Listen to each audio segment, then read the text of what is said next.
as condições do ser humano. E para a gente, muito obrigado, para a gente tangibilizar isso, nós temos que basicamente pegar os três grandes épocas das últimos 30 mil anos e perceber em qual época nós estamos entrando agora, para nós entendermos essa perspectiva. Primeiro, a primeira época, basicamente, do ser humano como ela se conforma hoje em dia, chamada Homo sapiens sapiens, é um ser humano com um cérebro desproporcionalmente maior, entre maior seu corpo, um ser humano que anda em pé, um ser humano que tem inteligência e um ser humano que tem o que nenhum bicho tem, que é religião. 30 mil anos, gente, estamos aqui nessa composição, nessa configuração, nessa arquitetura, por quem quer mais visão sistêmica. Desses últimos 30 mil anos, os últimos 20 mil, começando 30 mil anos atrás, até 10 mil anos atrás, era a época de conquistar recurso. Conquistar recurso. Principal recurso, carboidrato. Preciso comer. Então, eu vou caçar carboidrato. Onde tem carboidrato, proteínas, principais combustíveis do ser humano são os animais. E são as plantas que crescem no selvagem. 20 mil anos, gente, a nossa meta era conquistar recursos. 20 mil anos nesse DNA. Tá? Então, por 20 mil anos, eu precisava de carboidrato, proteína, e eu conquistava os recursos, principalmente animais e ferramentas para essa finalidade. Uma mera 10 mil anos atrás, chegando bem recente, mudamos. Porque os recursos nos deu o direito de conquistar uma outra coisa. Espaço. E 10 mil anos atrás, esses recursos foram jogados em prol de conquistar espaço. Nós paramos de caçar os bichos. E nós começamos a caçar terra. Antes, possuir coisas, era um passivo, não era um ativo. Não é ativo você possuir um terreno quando você precisa ir para onde a proteína está. Então, nunca tivemos o desejo de possuir as coisas até começarmos realmente a domesticar animais e plantas no sistema moderno de produção de carboidratos e na agricultura. E esse só acontece 10 mil anos atrás, e não acontece mundialmente. Começa em que é chamado o Fertile Crescent, onde hoje tem a Síria, Irã, essas regiões que vivem em conflito. Será que tem alguma relação? Começou por aí, principalmente porque é o único continente no mundo que tem uma abrangente leste-oeste significado é Eurásia. Américas, norte e sul, África, norte e sul, e nesse continente que tinha uma grande fatia das condições em que você pode, de fato, começar a colher sementes que faria sentido você começar a possuir terreno, possuir pessoas, porque antes disso nós morávamos em tribos, todo mundo cuidava de todo mundo. Todo mundo transava com todo mundo. Todo mundo era de ninguém, gente. Se quiser ser moderno, eu volto para o passado. Não tinha mulher nenhum, não tinha filho nenhum. Você tinha um monte de filhos e um monte de pessoas que moravam junto. Agora que eu preciso conquistar terra, eu vou ter meu filho, a minha mulher, eu vou proteger tudo. Inclusive meus coisas. Esse 10 mil anos atrás, e a gente consegue ver que a grande conquista era para a terra. Exploração dos novos continentes, desenvolvimento dos países, as infraestruturas, as burocracias, e esse acontece até basicamente o século XIX. Aí, no século XIX, nós entramos no terceiro período em que o verdadeiro capitalismo nasce. E no século XIX, foi descoberto que se você separa a produção do bem do uso do capital, você proporciona a inovação. E as grandes inovações que nasceram no século XIX e deu prosseguimento no século XX, era justamente para modelos em que você fala, peraí, até agora, para eu produzir, eu tenho que ter recurso. Então eu posso produzir enquanto eu tenho recurso. Quando não tem recurso, eu paro de produzir. No século XIX, os banqueiros JP Morgan, vários dos ícones agora do sistema financeiro, falam, peraí, por que você precisa cuidar do capital, do recurso e também da produção? Deixa eu cuidar do capital, porque eu vou desenvolver melhores cuidados do capital e você, empresário, cuida da produção. E aí, por nós vamos. Se você olha o valor produzido pelo ser humano, em que ele quer fazer, ele quer viver mais longo, ele quer comer melhor, ele quer ter filhos mais felizes. É isso que a gente quer desde 30 anos atrás até agora. Se você começa a comparar a nossa possibilidade de conquistar esses metas principais do ser humano, começa a soltar no século XIX. E a produção e o PIB. E aí a gente cria a grande dilema da sustentabilidade. Crescimento. Vamos continuar a crescer? Ou vamos ser moral e parar de crescer e cuidar? E essa é a falsa dilema que está criado ao redor do assunto da sustentabilidade, porque não contempla a inovação que unia os dois. Bom, nós estamos agora no final de um ciclo que foi gerado nesse século XIX, e esse século XIX mudou de recurso, que era 30 anos atrás, espaço, que era 10 mil anos atrás, agora 2 mil anos atrás, a grande conquista foi tempo. Nosso tempo. Nós tiramos as pessoas de fazer com seu tempo para eles. No século XVIII para antes, se eu precisava de uma coisa, eu faço. Preciso de uma roupa? Pega os recursos e faz. Preciso de uma comida? Pega os recursos e faz. No século XIX, nós devolvemos tempo para o ser humano. A mãe não precisa fazer mais roupa, cozinha mais. Ela precisa ter conforto e uma boa novela para ver quanto que ela não é tão bonita quanto ela pode ser, para ela consumir. A gente conquistar o tempo do ser humano, a gente colonizou, em vez de espaço, que já foi totalmente colonizado, tempo na cabeça das pessoas, para eles terem tempo para Facebook, para televisão, para cinema. Nada disso teria acontecido se a gente estava produzindo para a gente mesmo. E esse modelo que conquistou o tempo estava composto em 4 pilares, com 2 grandes recursos por trás. Os pilares foram, primeiro, produção. Eu preciso ter a capacidade de produzir muito mais, se pessoas vão consumir muito mais. Consumo, ou seja, pessoas precisam coisas que eles não precisam hoje. Eles precisam coisas intangíveis e tangíveis. Então, produção, consumo. Terceiro essencial que nasceu no século XIX, comunicação.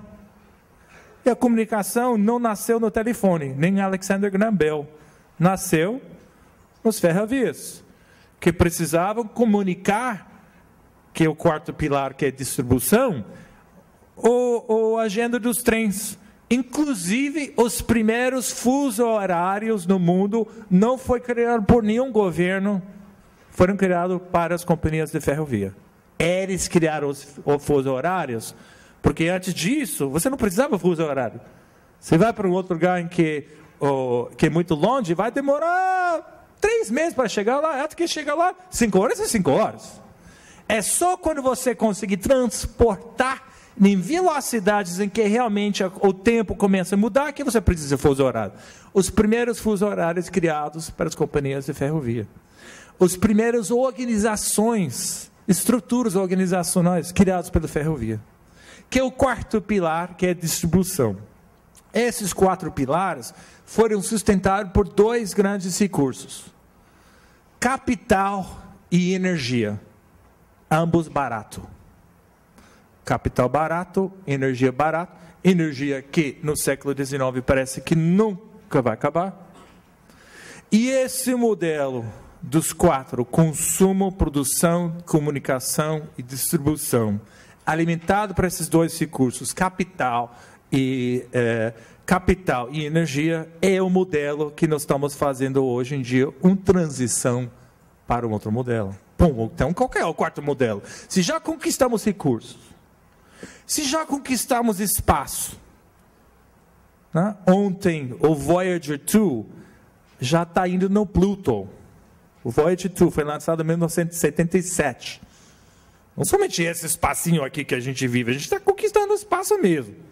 Aliás, naquele Voyager 2, eles botaram todos os sons do ser humano, caso que alguém encontrasse aquele coisa e queria saber qual que é o som do ser humano. E um dos sons mais engraçados é o som de um beijo. Está lá no Voyager 2, quase chegando no Pluto, para alguém saber que a gente está aqui beijando. Bom, e conquistamos recursos, conquistamos espaço, conquistamos tempo. O Facebook não criou mais tempo do que a novela. Ela só reutilizou o tempo para falar: menina, você não é aquela garota na novela não, e nunca vai ser. Você é alguém que também eu curte. Eu gosto de você sem maquiagem. Eu gosto de você fazendo bobagem com suas amigas, jogando um balde de gelo na sua cabeça. Eu gosto. Eu não mudei fundamentalmente tempo nesse 4 momentos. O tempo está o mesmo. Eu mudei perspectiva. Então, nós estamos no 4º transição desse modelo de crescimento, alimentado para inovação. Quem as fundamental bases foi a separação de capital e produção. E nós estamos confundindo as coisas. Porque a gente não olha, não estamos olhando o passado e o futuro, estamos olhando agora. Nossa, caramba, muita embalagem, nossa, caramba, muita poluição, nossa, caramba, muito trânsito. O que é o artigo de junho do Harvard Business Review, do homem que foi votado nos últimos 5 anos como o influenciador mais importante na área de negócios do mundo, Clayton Christensen, e o artigo chamado Capitalist Dilemma. E ele fala que para esse 4 transição, ele não fala dessas transições que eu estou falando agora, essa é tudo, são meus estudos, mas eu peguei esse artigo como um exemplo do que eu acho que é the good news sobre capitalismo. Que a gente só veja da bad news. Capitalismo é bad, capitalismo é moral, capitalismo é focado no lucro, capitalismo não é humano. Sorry. O capitalismo foi inventado como um mecanismo fundamental do crescimento por inovação que a gente vive nos últimos 2.000 anos. Ele fala que nosso problema com o capitalismo está com uma premissa falsa sobre capital. Que o capital é escasso. Tem uma escassez de capital e nós precisamos guardar aquele capital e está errado. Tem só nas contas correntes das empresas do mundo 1,6 trilhões de dólares nesse segundo parado. Porque não acham projetos inovadores. Tem nos fundos de pensão no mundo agora, às meio-dia e 7 minutos, no dia 6 de novembro de 2014, 30 trilhões de dólares parados. Porque não acham projetos inovadores. Mas cadê os projetos inovadores? A gente está parado. Cadê todo aquele brainstorming, design thinking? As pessoas estão paradas? Não. O que está parado é o capital. Porque a capital, infelizmente, sofreu os mãos dos financeiros. Desculpa, tem algum financeiro aqui? Posso falar mal? E os financeiros falaram o seguinte: gente, nós precisamos preservar esse capital, gente. A gente vai inventar um monte de jeitos de inventar isso. EBITDA, RONA, ROI, IRR. A gente vai medir e ver se esse capital vai estar voltando do jeito certo. Mas o problema não é capital. O problema de verdade são outros. São problemas do ser humano. O problema em Europa são bons empregos. O problema nos Estados Unidos é voltar e recuperar a capacidade da inovação que está sendo perdida. O problema da América Latina é o mesmo de sempre. Um problema que começa com moralidade e termina com desenvolvimento. Então, os problemas estão lá, mas o capital não está sendo empregado contra esses problemas. O capital está sendo empregado contra ela. Se a capital dá um EBITDA, um ROE, um RONA, um número certo, aí o capital é empregado. Mas esses tipos de problemas maiores, transporte, saúde, educação, eles só têm RONA, ROE, aqui em 20 anos, o capital não tem paciência por isso. Não quando eu posso, hoje para amanhã, fazer um day trade do movimento sobre algum boato que eu vi ou alguma inside information que eu tenho, hoje para amanhã eu já ganho 20%. 20 anos, meu amigo, estou fora. Demorou 40 anos para fazer um viável ferrovia entre Nova York e Los Angeles. Quem tem 40 anos? Eles estão já falando em abandonar o projeto de espaço, porque no final de semana o Richard Branson perdeu um piloto. Ah, tá bom, então esquece. Quantos homens perderam a vida para ir para a Lua? Uma coisa muito mais intangível. Então, o Clayton Christensen, para finalizar, ele deu 4 grandes pontos para a gente, de fato, começar a integrar o capital e o capitalismo como solução e não como problema de sustentabilidade. Primeiro, que ele chama Repurposing Capital. A gente não pode ficar preso a essas métricas mais, gente. Essas métricas de EBITDA, ROE, RONA, todos que vocês conhecem, está deixando o capital preso contra os grandes problemas. Aí ele tem algumas ideias de como fazer isso. Segundo que ele culpa é a própria instituição onde eu trabalho, as escolas de negócios. Porque nas escolas de negócios a gente trabalha finanças com financeiro, estratégia com estrategista, marketing com... A gente fatia as disciplinas quando as questões são muito mais complexas e integradas. Terceira substituição que ele fala é que nós temos que olhar a estratégia com um portfólio de diferentes tipos de inovação. Porque a maior parte do que a gente chama inovação hoje em dia é redução do emprego. Se eu consigo tirar custo, tirar ativo do balance sheet, tá bom, tá bacana. E o quarto que ele fala é emancipating management. Ou seja, quantos gestores executivos, colegas, aqui na própria associação dos dirigentes cristãos, que você fala, porra, eu gostaria de ter muito mais tempo de pensar no longo prazo, mas eu tenho que entregar o quarto. Então, quanto de nós gostaríamos estar focado nessas grandes questões, e não a questão do quarter, não a questão do 0,001% do market share, 0,001% da produção, capacidade, logística e não sei o quê. E para finalizar, eu adiciono mais um elemento em cima desse artigo, que é o papel da inovação no modelo de negócio. Esses exemplos aqui que foram apresentados foram ótimos. Eu tenho outros. Mas eu acho que tem 5 categorias de novos modelos de negócios que vai, de fato, conseguir conquistar esse 4 momento que a gente está agora. Primeiro é de possuir para consumo coletivo. Hoje em dia, nós estamos contemplando um mundo em que eu possuo as coisas. Eu tenho uma geladeira em casa.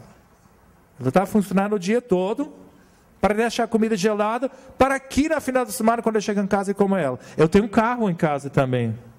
Ela está parada a semana toda que eu estou viajando. Mas quando eu estou pronto, no sábado, o carro está lá. Os 2 toneladas de aço e ferro estão lá esperando, e eu. Então, não é só reduzir a embalagem, usa plástica verde, é repensar nosso modelo de consumo. Na Whirlpool, que é uma empresa que eu fiz um projeto de inovação no modelo de negócio, atacamos 10 anos atrás aqui no Brasil, um projeto de água, um serviço de água em casa, que a pessoa trabalha com um modelo de leasing. E ela tem uma qualidade de água muito melhor, sem lavar nenhuma embalagem. Que chama Eco House, Brastemp Água, é um exemplo. O que acontece do fato? É que nós pegamos as inovações. Eu queria te dar mais um outro exemplo, né? Alguém falou de evitar, eu gosto muito dessa coisa de evitar, né? Eu estava exatamente 7 anos atrás, em 2007, fazendo uma palestra para a empresa que tinha conquistado 3 capas das maiores e mais importantes revistas de negócios no Brasil como melhor empresa do Brasil e do mundo. Alguém sabe qual era? Petrobras. 2007 eu estava com Petrobras. Eu falei, Eles falam, como assim? Nós estamos o primeiro lá no exame, primeiro lá no Stoe, primeiro lá no revista do GV, nós somos bons. Por que? Eu falei, você chega no number 1. A única jeito agora é mudar o modelo ou cai. Eles caíram. Não mudaram o modelo. Não, mas você se engana. A Petrobras não é empresa de petróleo, é empresa de energia. Tá bom, empresa de energia, tá ótimo. Então tá. Então deixa eu fazer uma pergunta para você. Era uma audiência um pouco maior do que isso, executivos. Eu falei, eu gosto de brincar assim. Eu falei, olha, eu quero que cada um de vocês pense, se vocês tivessem que usar a sua própria energia para chegar aqui na Petrobras, como seria o mundo? Usa a minha própria energia? Ou seja, você não pode pegar o carro e apenas chegar aqui. Você precisa usar a sua energia para chegar aqui. Aí eu fui, estava mais jovem, estava mais louco na cabeça, eu sentei no meio da audiência para eles pensarem, e falei, primeiro que tenho uma ideia, sobe no palco. Aí subiu coitadinho, esse palestrante bem maluco, hein? Falei, não, eu pensei, se eu tivesse que usar a minha energia para chegar no Petrobras, sabe o que eu iria fazer? Eu iria morar mais próximo ao Petrobras, eu iria andar para Petrobras. E aí? Não, eu estaria mais saudável, porque eu tenho um problema de peso, eu não faço tanto exercício, eu estaria reduzindo a poluição, Aí subiu depois eles começaram a derrubar o modelo deles, né? Todos eles falaram, se eu não precisava de energia para chegar no Petrobras, o mundo seria melhor. Né? Aí eu subi no palco, agora está na hora de reinventar o jogo. Né? Nosso problema não é carro. Nosso problema não é nem transporte. É engraçado que nenhuma montadora até hoje em dia construiu uma estrada, né? Nosso problema nem é transporte. Nosso problema é a configuração de moradia em que a gente mora longe do nosso trabalho.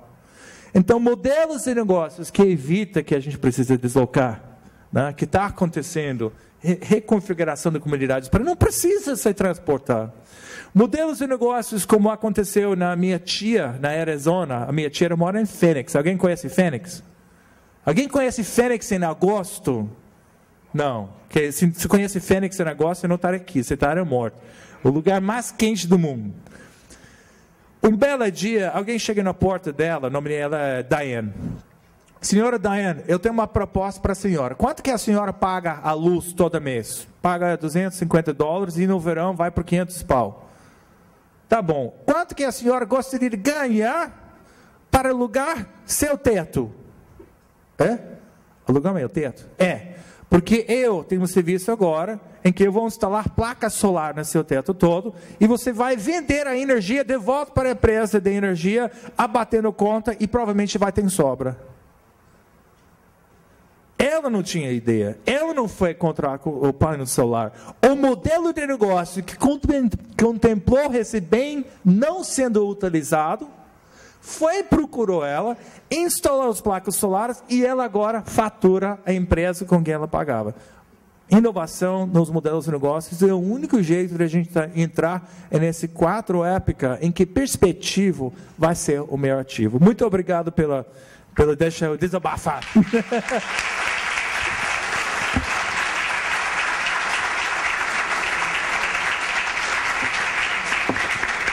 Muito obrigado, Dr. Garland. Fez uma belíssima explanação, demonstrando que não existe, que é falso o dilema entre o capitalismo e a sustentabilidade. Apresentou uma breve e inovadora visão sobre a evolução do homem no planeta e a sua organização econômica em torno do capitalismo, e encerrou trazendo tantos exemplos de como a inovação realmente é uma ferramenta que pode levar à sustentabilidade, não é? Nesse modelo em que capitalismo e sustentabilidade não estão em opostos, mas podem interagir sinergicamente. Nós estamos, então, agora abertos às perguntas. Eu sei que virá uma pergunta do público, não é? No painel. Isso, a gente vai ver a pergunta agora no telão. Queres que eu leia? Da Juliana. Como desenvolver produtos eliminando a obsolescência de design, visto que muitos consumidores clamam por novidades? Entendo que é para o Dr. Garland a pergunta. Repete a pergunta. Como desenvolver produtos eliminando a obsolescência de design... obsolescência, desculpem, de design, visto que muitos consumidores clamam por novidades. Interessante. Existe, quando eu trabalho na Whirlpool, que é Brastemp Consul, já existe uma solução para isso, você não vai gostar muito, hein? Que chama Design Obsolescence. Nossos produtos que a gente possui, eles são bons demais. Na média, a gente troca a nossa geladeira 12 em 12 anos. Se não fosse para sexo feminino, seria cada 20 anos. Porque o homem está gelado, tá bom, que por que você troca? Não, mas tá feio, a gente vai mudar apartamento, não dá. Então tem muitas companhias agora indo para esse design da obsolescência. Você não pode ficar com o mesmo produto. Eu acho que ao fundo é um caminho errado. Não, porque você está fazendo um jogo que, bom, eu vou fazer isso, tá bom demais, hein? Esse carro precisa quebrar. Quem pegou muito bem esse é a BIC, né? Eu adoro escrever. Aquele de 4 cores, para mim, é muito importante. Mas eu percebi nos últimos 10 anos que realmente aquele BIC, gente, ela vai explodir, ela vai fazer alguma coisa dentro de 3 ou 4 meses. Os caras são espertos. Que eu vivo comprando, ela vive estourando. Eu acho que não é um caminho sustentável. Né? Eu acho que é um caminho sustentável é parar de pensar em produtos, começar a pensar em experiências, como esses produtos podem ser compartilhados com essas experiências. Assim, né? Afinal das contas, eu não quero uma caneta. Não quero caneta. O que eu quero? Eu quero comunicar, eu quero registrar. Se eu fosse minha filha, eu quero arrumar meu cabelo, eu não tenho uma coisinha lá para o cabelo. Lá. Eu não quero tudo, menos a caneta. Né? Então, nós estamos muito presos ao mundo. E o próprio Peter Drucker falou, 30 anos atrás, que o grande armadilho da empresa se define para o seu produto. E, infelizmente, nosso dia a dia está ao redor do nosso produto, a gente pesquisa o nosso produto. E esse, por exemplo, voltando à questão do transporte, esse foi o grande pecado do General Motors. Ela se definiu como carro e não como seu transporte. O carro está excelente hoje. Tem até o carro simples. Hoje tem ABS, tem airbag. O carro está ótimo. O transporte está péssimo. Mas o General Motors se define como carro. E cadê o transporte? Então, eu acho que por trás da pergunta, você tem 2 respostas. Ou você vai realmente, tem que fazer produtos que têm mais curto prazo, que combinam com os prazos em que os consumidores estão interessados a ter esse produto, primeiro. Ou segundo, você vai ter que repensar o seu modelo de negócio e falar, olha, eu não vendo caneta, gente.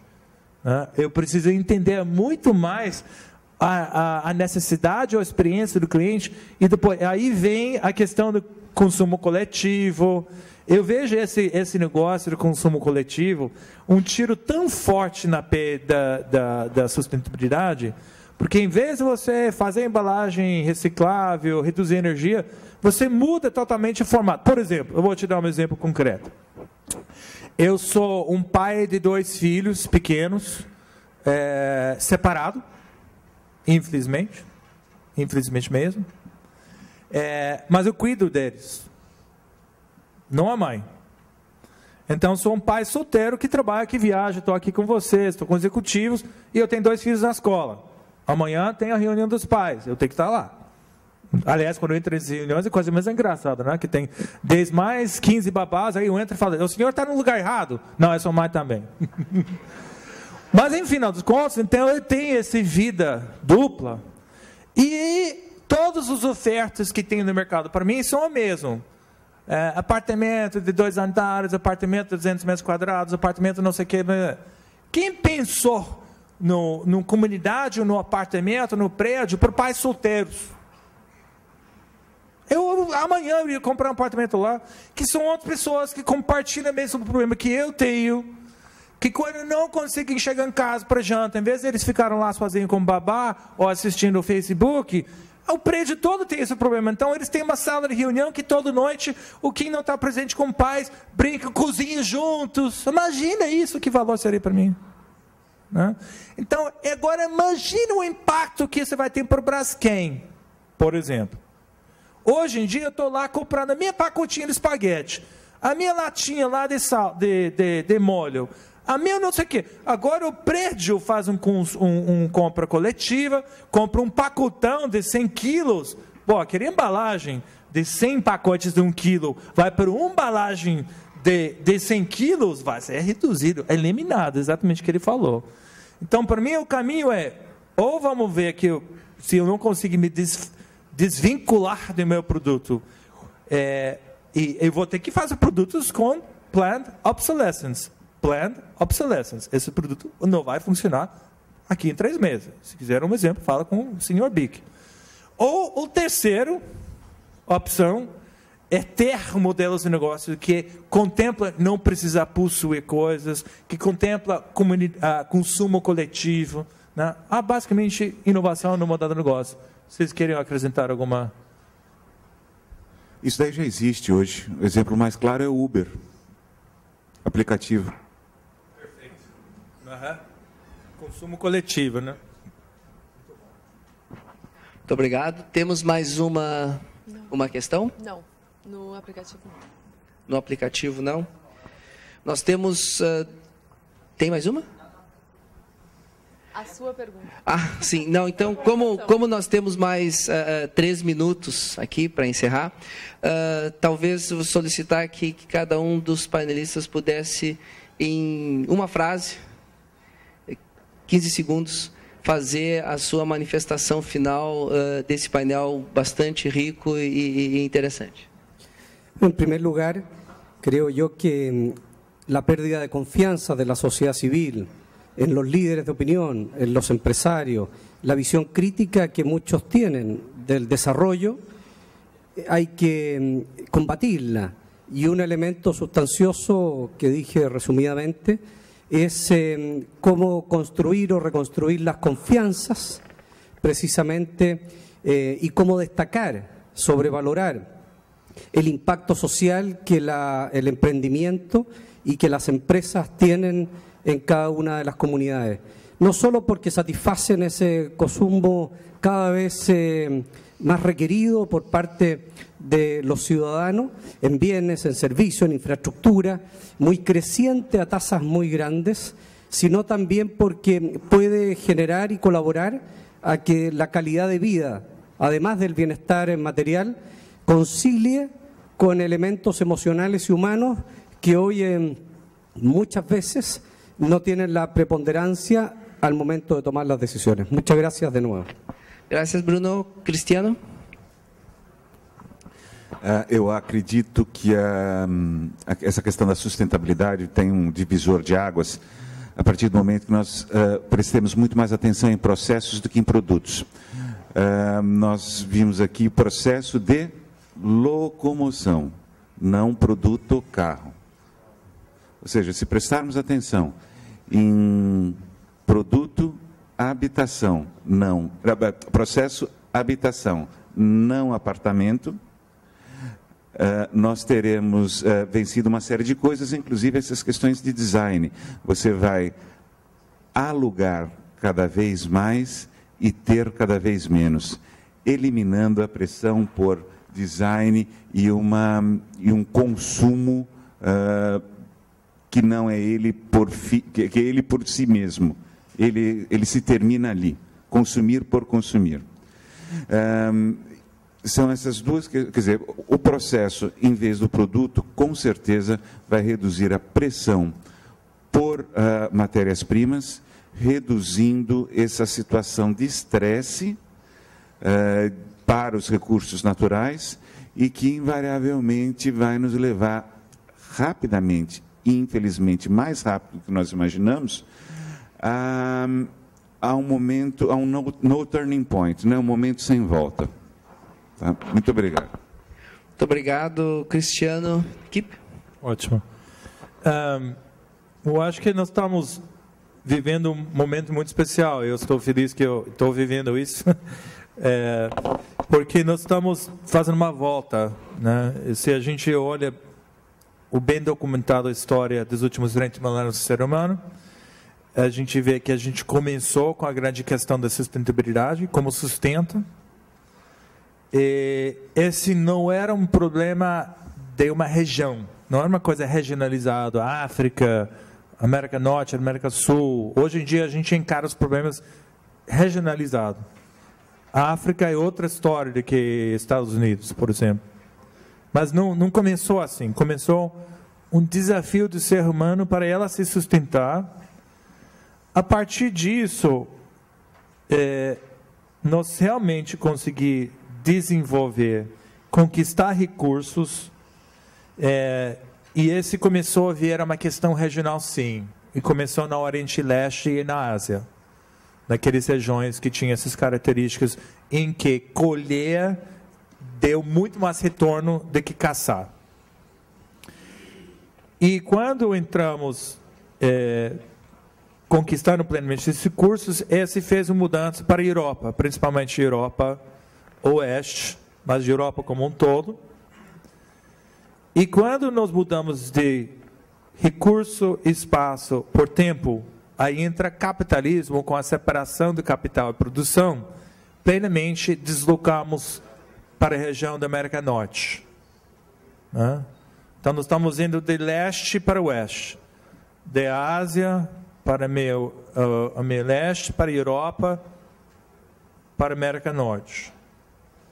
E eu vejo que nessa fase de perspectiva, a gente volta ao começo em que não é uma questão de uma região. Por mais que você não tenha favela própria nos Estados Unidos, você tem o mais alto índice de insatisfação dos jovens do mundo nos Estados Unidos e Inglaterra, Unhappiness Index, né? Os filhos menos felizes, que se tornem coisas malucas, que a gente vê nos jornais toda semana. Então, nossos problemas não são mais regionalizados. E as pessoas são cada vez menos identificam com a região. Né? Cada vez menos. 20 anos atrás, no Brasil, a questão da região é muito forte. Nordestino, Sul, Suleste, ainda é.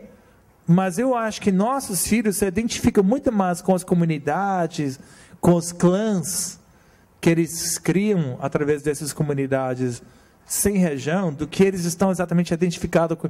Eu sou nordestino, eu sou sul. Né? Então, esse nos dá uma grande oportunidade de volta ao começo, sem perder as conquistas que nós conseguimos no longo caminho. Uma das quais é o capitalismo. E o capitalismo não é foco ao lucro em custo de qualquer coisa. O capitalismo é apenas um mecanismo de inovação em que você separa o capital e a produção, deixa cada um trabalhar mais eficiente. E a solução desse dilema que nós estamos hoje em dia, que é o capital está parado, sem sendo empregado contra as grandes questões que existem. Ou seja, nós temos no mínimo 50 tri parados, estão apenas dígitos em um banco agora, que pode ser contra todos esses problemas que a gente vive. Começa com um problema moral, que é o grande foco, o grande papel de vocês como dirigentes morais aqui, e a gente não está conseguindo empregar esse capital por causa dessas métricas que estão nesse artigo. Eu iria implorar vocês lerem esse artigo de junho de 2014 do Harvard Business Review de Clayton Christensen, chamado The Capitalist Dilemma. Muito obrigado. Muito obrigado. Bom, eu eu quero agradecer a presença de vocês, a brilhante participação do Dr. Carlos Alexandre Neto, dos painelistas Bruno Baranda Ferran, Cristiano Faé Valerro e Robert Kip Garland. Muito obrigada. Nós vamos entregar a vocês o certificado de participação do fórum e um mimo oferecido pela DCE, pelo GELPA e também pela IELB. Obrigada. E, gente, eu quero lembrar que junto do material que vocês receberam no credenciamento, tem uma folha que é para a gente saber do que vocês gostaram, o que vocês não gostaram aqui do fórum, sugestões para que a gente possa fazer um FAS ainda melhor. Então, não deixem de preencher e entregar para o pessoal lá junto do credenciamento. Um bom almoço e eu aguardo a todos a partir das 14 horas. Obrigada.